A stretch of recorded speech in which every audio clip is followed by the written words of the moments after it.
Bago tayo pumunta sa gamutan, lahat ng flower horn keepers kailangan tong malaman para maiwasan ang sakit na bulging anus.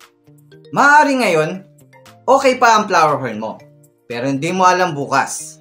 Kaya para handa ka sa pwedeng mangyari, ito ang dagdag na impormasyon para sa'yo.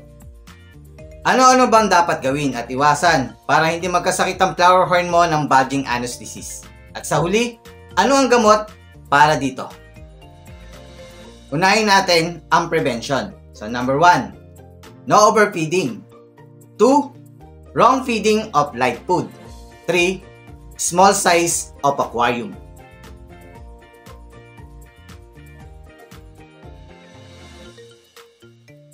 Akala kasi ng iba, lalo na sa mga newbie, na kapag nagpakain ka ng madaming pellets or light food, ay mas mabilis ang potential development ng flower horn, which is wrong. Ang flower horn kasi, kakain at kakain yan hanggat binibigyan mo ng pagkain. Ang problema lang kapag nasobrahan, ay maaaring hindi ito matunawan or maging bloated. Na maaari namang maging sanhi ng sakit na SBD or swim bladder disease, o pwede rin umantong sa sakit na bulging anus. Kaya nga dapat, binabase po natin ang sukat ng flower horn sa dami ng pinapakain natin. Ngayon, kung wala pa kayong idea sa tamang pagpapakain ng flower horn, maglalagay po ako ng video link sa description below ng flower horn feeding guide.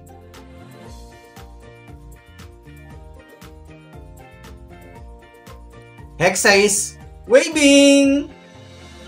Yan ang unang sasabihin ng karamihang mga flower horn keepers kapag nalaman nilang nagpapakain ka ng light food. Pero hindi lang hexa ang pwedeng makuhang sakit sa pagpapakain ng light food. Pati na rin ang bulging anus disease. Pag kasi sobra din ang pagpapakain or hindi nalinis mabuti ang light food bago ipakain ay magiging resulta ng pamamaga ng bituka ng flower horn by infection. Kaya nga hindi lang light food ang dapat sisihin sa pagkakasakit ng flower horn. Pati tayo din kung paano natin ito i-prepared at ipakain. Ngayon, for more tips sa tamang pagpapakain ng light food, maglalagay po ako ng video link sa description below for more information.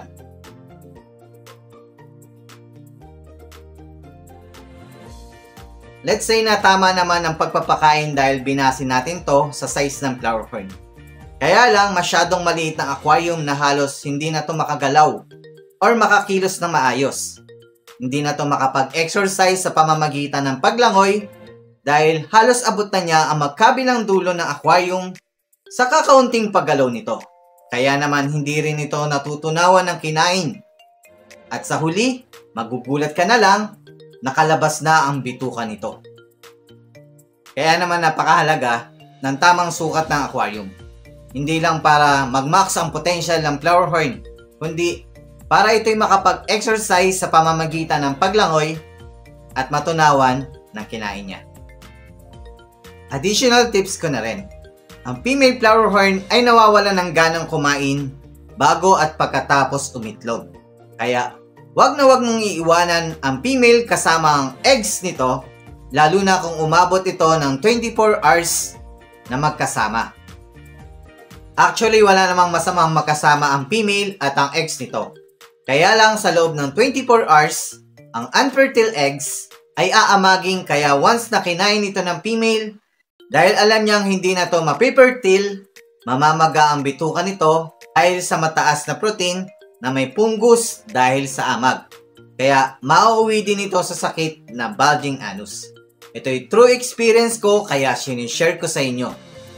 Isa pang hindi mo dapat gawin kapag ilang araw nang nakalipas at ayaw kumain ng flower horn mo, pwede mo tong pakainin ng light food. Pero wag na wag kang magpapakain ng marami. Dapat konting-konti lang. Dahil ang empty stomach at too much protein ay magre-resulta rin ng sakit na bulging anus disease. Yan ay na-experience ko na rin kaya wag mo nang subukan pa.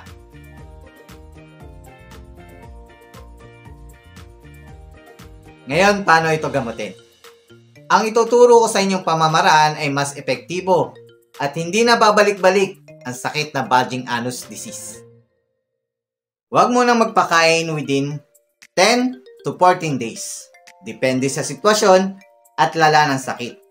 Hindi kasi makukuha sa madaling panahon ang pagpapagaling sa sakit na to.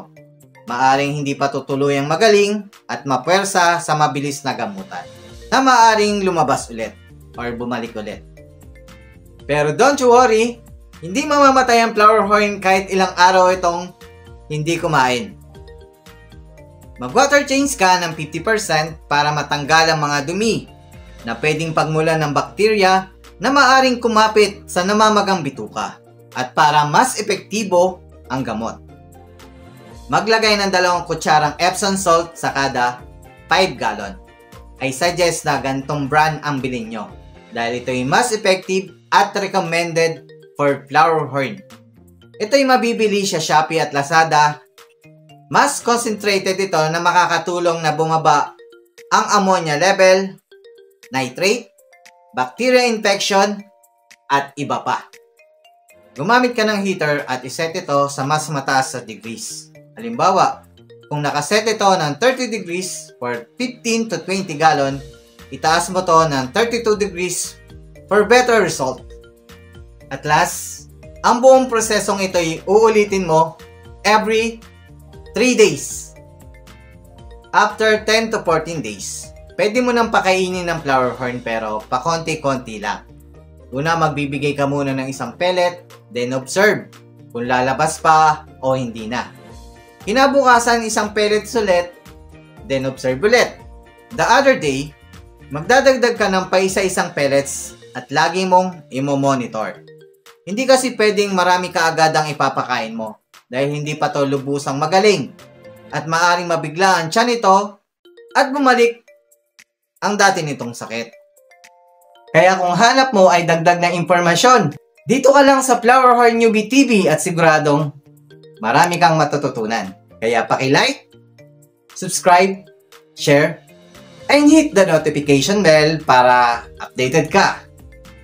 Shoutout sa'yo, Marius Miguel Bismonte. Shoutout, Jesse Chamson. Shoutout sa'yo, Kevin Ting. Siyempre, special shoutout sa tropang Omni King, Marvin Cabrera, AI Remula Leyva, at Michael De Guzman.